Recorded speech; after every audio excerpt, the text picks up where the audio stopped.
my idea of and my concept about performing and sharing music.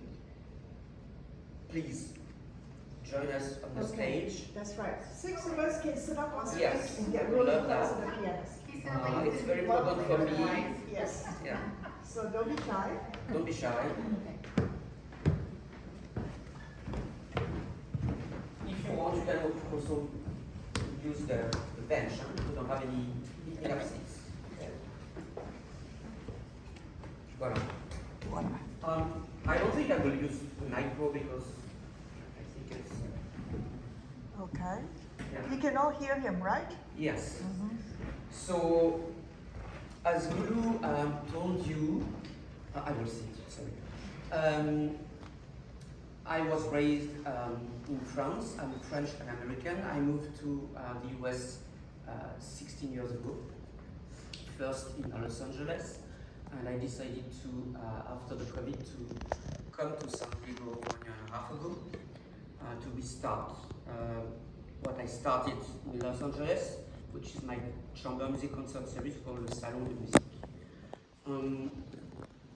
I will explain you a little bit about my idea of performing music, performing chamber music, and how to share music. We are all apparently pianists, most of you are pianists. I'm not sure that I like the word amateur pianist because we are all pianists. For me, there is no difference between amateur and professional, which is, for me, it means a lot. When you start playing, when you start practicing as a young kid, you don't know the difference between professional, amateur. You are just a child letting your art moving on the music and all your body being touched by the sensitivity and the beauty of the music. So when I started to play the piano, I was 5. I wanted to start. Most of the parents ask their kids either play piano, either cello, violin, whatever. And most of the time there is so much pressure that at the end they stop. So I started at 5, my sister started before me. And immediately, apparently, my first teacher found that I had a kind of special thing, special gift. So it went very fast.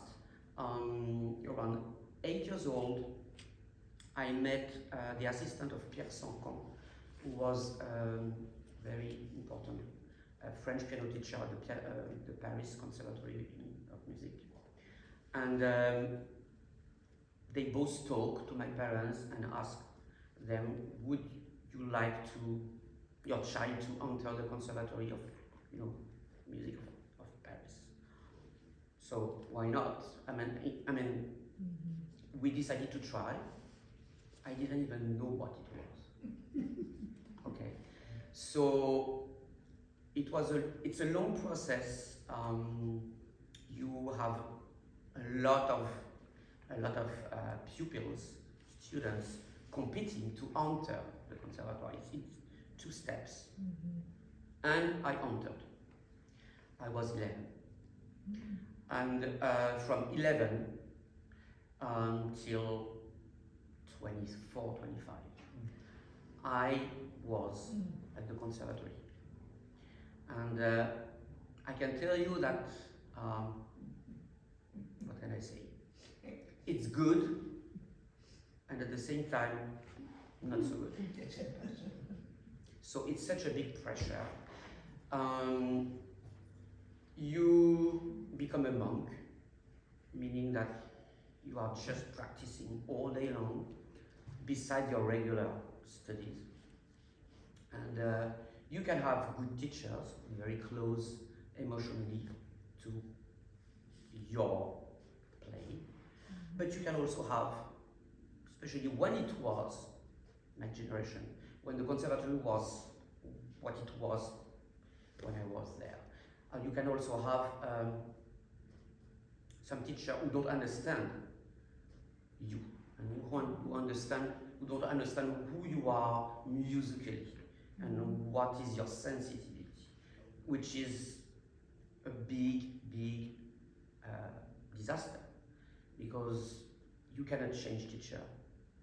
You cannot raise your hand and ask to change. So you are in the obligation to follow all the rules for many years. My piano teacher, the main one, was Olivier Messiaen's wife, Yvonne Loriot. And you probably know Olivier Messiaen, and of course, it's contemporary music. And Yvonne Loriot was playing contemporary music all the time, meaning that when you wanted to play, and you had to play romantic music, big question mark, okay? She had to teach you, but she didn't like it, or she didn't even feel it. And it was a big frustration for me, from A to Z. So I wanted to, I have, since my young age, I have a big connection. My mentor is Franz Schubert, and I will tell you why. She didn't understand Schubert. She didn't even want her students to play Schubert, because she thought that, first of all, it was not difficult enough technically, which is totally the opposite. Schubert is one of the most difficult composer to play, to perform, either piano solo or chamber music. It's very difficult, because you have details everywhere, small fingers, and of course you have to feel the sensitivity and the deep emotions that Franz Schubert wanted to transmit throughout his music. So, just to be short, being at the Conservatoire was, of course, fantastic for me in a way that, beside the piano, I had chamber music classes, theory classes, all the classes beside the piano classes that you have to go through if you want to go until the end and pass what you have to get your first prize. So after many years, I got my first prize of piano, and I got my first prize of chamber music. And then what? You arrive at the end of the conservatory. You are supposed to be famous, to play everywhere. Nothing happened. Okay. What Lulu told you in our introduction is very true, meaning that, for example, as you probably know, Russian school is one of the best. Okay, when you study at the Tchaikovsky Conservatory,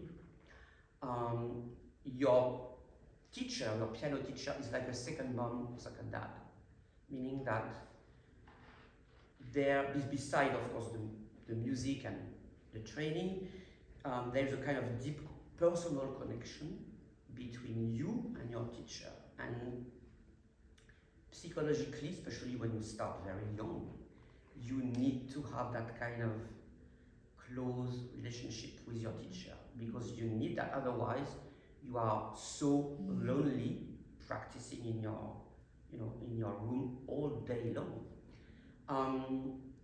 I don't know if you know, but most of the time when you are at the conservatoire and you have so many pieces to practice, you have to practice at least between 8 and 10 hours per day. So it's non-stop, almost no vacations, because you have competitions all the time. And at the end of the conservatoire, I felt so frustrated that finally, like many of my friends who were also in the same class as me, I didn't know what to do. I didn't know what to do. Should I leave abroad, like Jean-Yves Thibaudet and Hélène Grimaud did? Thanks God for them. Of course, they are amazing pianists. But I think at the same time, the fact that they left France and immediately tried to case for both of them. In America,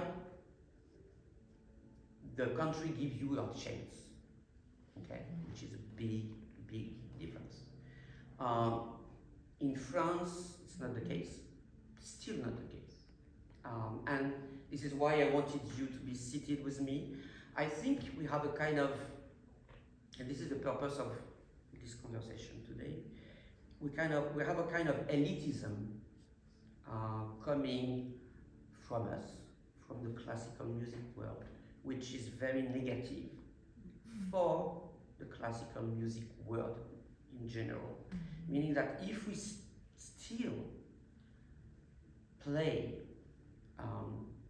teach and show that kind of image to the world and to the next generations, classical music will die. Unfortunately, I'm not the only one to say that. Barenboim, told it. Yeah. It's a very, very big problem. So, of course, most of the venues are full, but how old are the people inside the venues? If you look around, most of the people are, not so old, but it's not the young generation. And to attract the young generation, you need to be attractive. You need to give the desire to the young generation to come to you, to be open to everybody, to be on the same level, okay? And classical music was performed before, not on a stage. Classical music was performed exactly in the salon, okay? Franz Liszt, one day, around 1840, decided to, he was a fantastic virtuoso pianist, decided to create a kind of stage, okay? Put the piano a certain way, and it was like, the new Michael Jackson of the period, It was like that. But at the same time, the audience was isolated. You guys, performers, we became isolated as well because we left our room, we leave our room, we go on stage, we play, and we leave. There is no interaction between you and the audience. There is not that kind of feeling that you have when you, with the Salon de Musique, when you are surrounded by people. And what Franz Schubert did in Vienna with his Schubertiade, and what Marie Antoinette did in Versailles with the Salon de Musique, because her series was called the Salon de Musique, she wanted to escape from the court and to have all kind of friends, artists, musicians, to share with her the beauty of arts in a very intimate way. So Schubert did the same in Vienna. Schubert was a shy person. He was, as you know, very sick. He died at 31. And he wanted to have his friends around him, singers, violinists, and to perform his music and all the other composers as well. But it was always during afternoons, evenings, around the piano, no separation between the musicians, the performers, and the audience. So this is my idea, and what I would like to express throughout this Q&A today with you is that performing music is more than going on a stage, playing and leaving. We need you guys, we need to feel you. At the Salon de Musique there is a small platform, but we are, the audience is very close to the musicians. Chamber music was written for intimate chamber, intimate spaces, where you could feel the vibrations of the instrument, you could see the interaction between each performers. You could feel how each musician breathes. So if you are in a big venue, you miss all of that essence, all of that substantial part of the music. Piano the same. Okay, I will play with you the first movement of one of the last Schubert piano sonata he wrote just a few weeks before dying, number 21, D960. This sonata is very intimate. Okay, even if you have a great acoustic, which is the case of most of the venues now all around the world, you can feel the music, but that kind of very deep intimacy and sensitivity that Schubert put inside the music, you miss it if you are not close to us, close to the instrument, close to the performer. So I would like you to realize that, and it's not only me talking today. I would like to listen to you guys and to know how you came to the piano, what is your idea of performing, how do you play, how long do you play per day, practice per day, and what are your goals and expectations? Is it just to play for you, or is it to play for people and to share and to transmit emotions? So it's also very important. I think that each of us, we have a very important role being a musician, being a pianist, or a violinist, or a cellist, whatever. I think we have to realize that we have this gift and this big chance to be able to play and to transmit that sensitivity. But if you want to attract people to discover more and to come to the classical music world, we need to do differently. We need to play and act differently. And this is why I left France, because even if the conservatoire now is different, I have met, I came back from France 3 weeks ago, and I have met some of my friends. After so many years of studies, there are teachers in small conservatories in the suburb of Paris, and they struggle to make a living after so many years and with so many talented people. So I really think that we need to think about it and realize that there is a different way to play music and to share music. For me, each note is a word. So, like I will play Schubert for you now. Schubert was very introvert, so he used his music as a therapy. So, if you are far away from his words, you don't feel what he wanted to express to you. And I think, again, playing is talking. We are on this planet to be all together, to share emotions. And I think with this world becoming more and more crazy every day, it's very important for us to realize that we have this gift and we need to use it to save the music world. That's it. And so I will play, and then please, I would love to listen to you, your experience, and you will ask me all the questions you want. And voilà. Sounds good.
about music?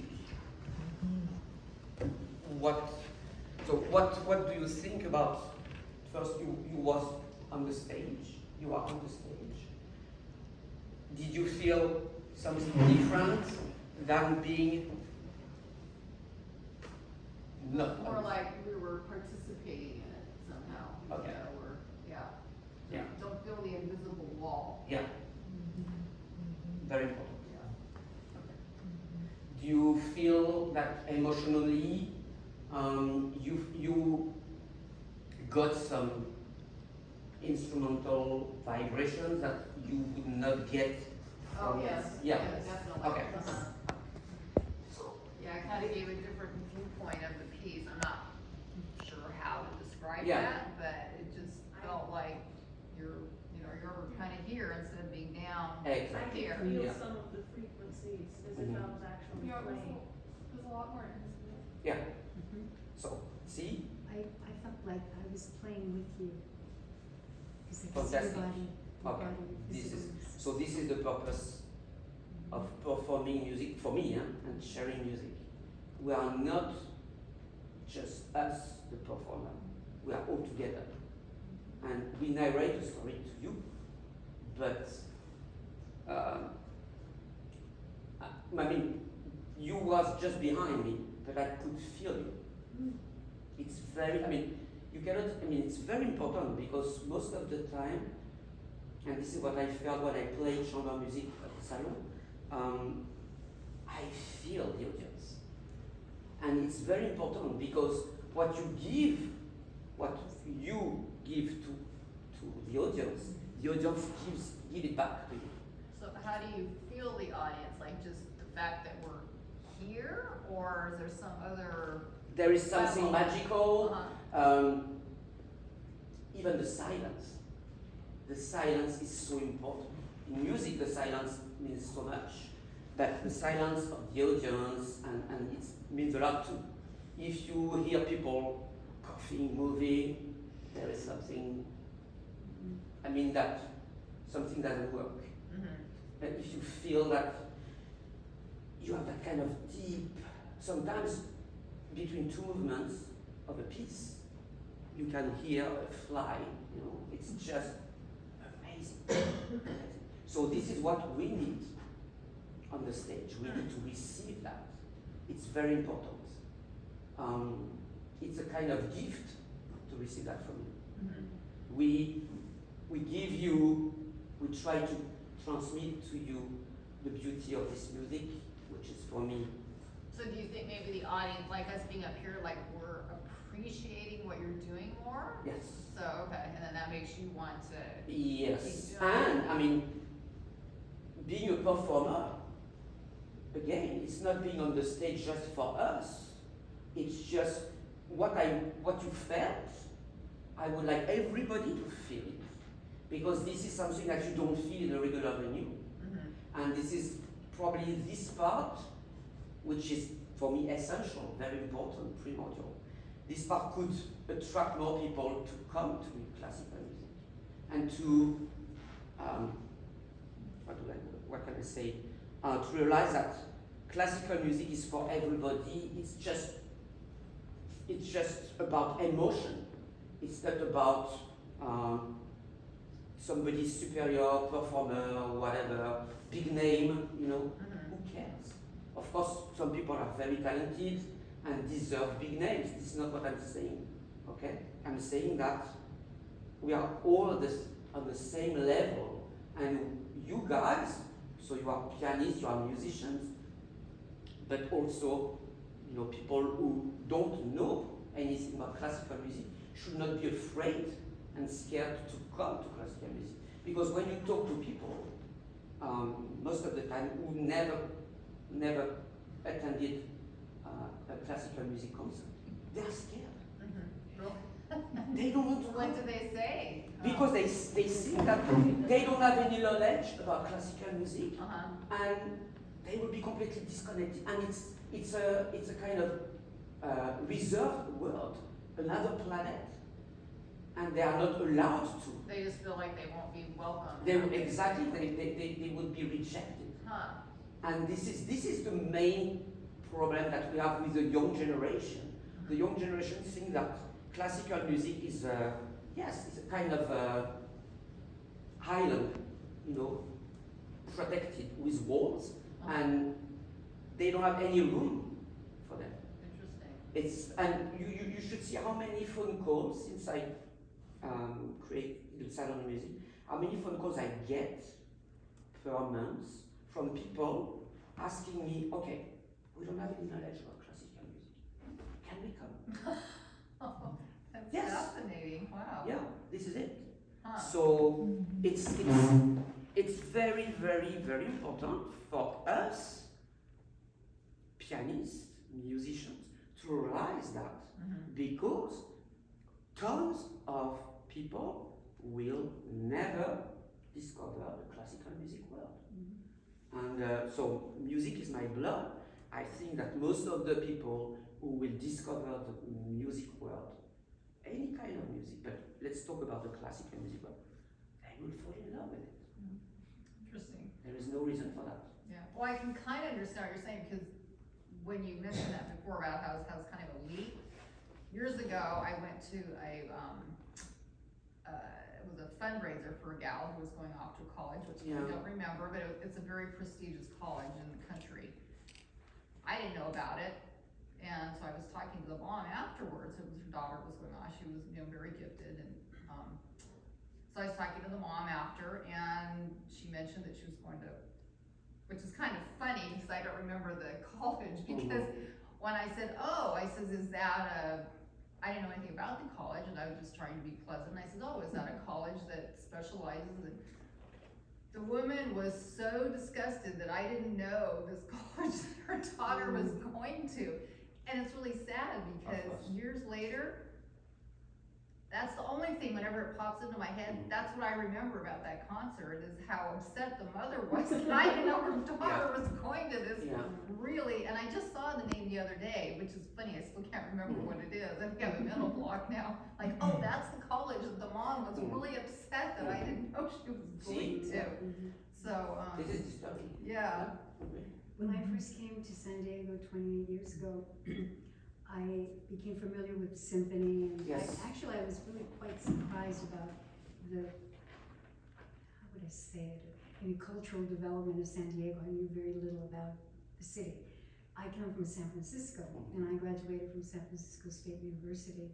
And I was also, right before I had graduated from high school, and I got accepted into San Francisco Conservatory of Music, which was about a mile away from the college. And I took 5 classes from a German professor, and he got very upset with me about the 6th lesson. My father was waiting outside for me after my 1.5-hour lessons. And he got very upset. He says, you haven't played. And I said, well, I haven't practiced because I started college. And I was taking 20 units at the university. And I had to quit the conservatory because he was expecting me to play 5, 6, 7, 8 hours. There's just no way. Yeah. So I think as a child, I still loved music. So I decided to get an AA in music and then do my own thing, the way I felt very Thanks God comfortable you did that. doing. Yeah. When I came to San Diego, I was very impressed with what the symphony was doing by sending, getting grants so that they can bring the symphony to the schools and bring the children to the symphony. Because it's one thing introducing adults to classical music and having them appreciate it and not feel so isolated. It's another thing as children, because children don't take anything. For me, it would be very, very difficult for anyone to come to me and say, you really need to appreciate hard rock, Nancy. Don't get so upset with hard rock. Well, I don't. How many of you love hard rock? Raise your hand. Yes. Some of the things that I like probably count as that. Yeah, I just, So I grew up with it. I But grew you up grew with up with both. I grew up with things Classic. that would be classical, romantic, baroque, and things that would be probably be considered hard rock. So Well, how about rap? That's That's definitely. another one. That's another one. That's even further down. raps, Yeah. not so much. Maybe that really old stuff. like 90s, 2000s, I may have heard when I was little, but stuff that's like today, anything from past 2010, I'm like, nope, Forget it. I'm just like, no, I just That's, cannot yeah. tell you how. So that's interesting, at your young age, you're locked into like what you. My favorite music's from the Yeah. 1800s, mainly the first half of the century. Yeah, That's the most, I mean, look at my hands, like, the Oh, Gary yeah. Rafferty's nothing, oh great, he's gonna hate me because, I'm like, okay, Mr. Francois over there's gonna hate me because he's like, oh yeah, it's all Liszt's fault, for this day, and I'm just like, oh my goodness. And I'm like, oh yes, but then I'm thinking in my mind, I'm like, yes, but I think I have a Schubert book back there and I really need to learn whatever it is you just played, I'm like, Yes. because, yes, I don't know if it's in that book or not, though, I'd have to look. you'll have to find it, yeah.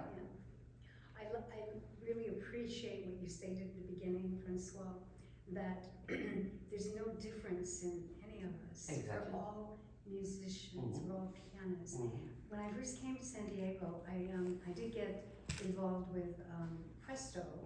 I was actually invited to go to this Presto meeting.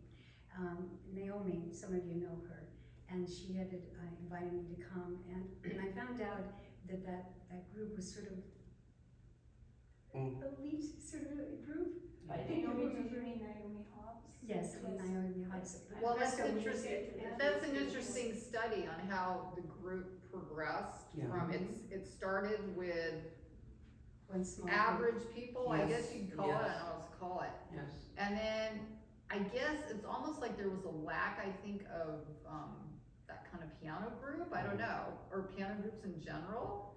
And so then we started attracting people that were much more, they had time to Yes. spend it. Yes. And the level, which is wonderful to listen to these people, but every single person that was in the beginning that was not as accomplished, except for me, I think, cause I did go to that group, Mhm. gone. And there was a lot of people, and I don't know if that was the result of it.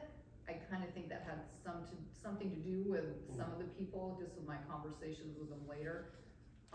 It kinda just pushed them out, I think, in some way. So yeah, it was an interesting phenomenon that happened with that. Well, the group, I think, many of the same people actually became members of Amateur Pianists, which Yeah. is another group, and this is Yeah, yes. over here. And then other little smaller groups began with maybe 4 or 5 people Mhm. meeting in someone's home. And so I have seen a great number of pianists Mhm. who are now beginning to come out, have been out, who are now sharing. That's very Or- important. And then the thing that Yeah. Lulu mentioned at first, that it doesn't matter if you make a mistake. Well, we all make mistakes. Of course, we all I do. used to feel, I cannot play in front of this group because I still, on the 3rd measure of my 4th page, I'm still making the mistake. Did No, you ever see it's- the Beethoven quote, though playing a wrong note is forgettable, but playing without passion is inexcusable? Just think of that. Exactly. I mean, I think that's what we're looking for in the groups that I still belong to, is that it's okay to expose and to share Of course. at all levels. Do you- and do you all of us. Do you think that when Schubert, Beethoven, whatever, was performing in front of people, they didn't make any mistakes? Of course, everybody. Yeah. We are human. That's normal. Well, what's interesting back to, how my take on the first group we were talking about, nobody in the group, everybody was very kind. I never heard any words Yes. about, oh gosh, that person played terrible, nothing.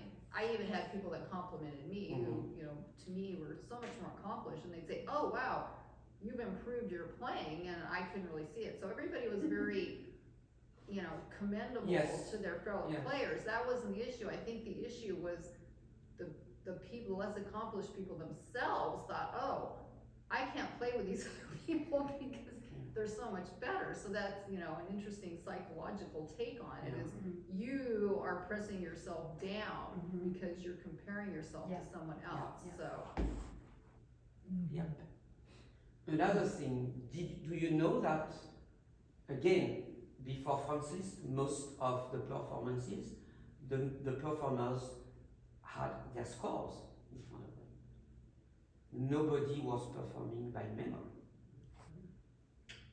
This is also something. That's another- We all have this anxiety, when we play.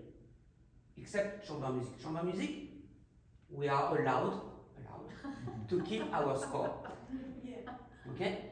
But for a solo performance, you will never see the soloist performing with a score. Or if you see You're like, whoa. it, you will immediately Yeah. say, okay, there is something wrong. But this is also something. Why suddenly everybody decided, okay, no more score? So all those things, the stage, I mean, the kind of elitism being on, higher than the other one, meaning that visually you are higher, but you are superior. But the most important thing is that, again, the vibrations, the essence of music, either from the piano, either from the strings, That's the important. yeah, and you miss that. You miss that so much.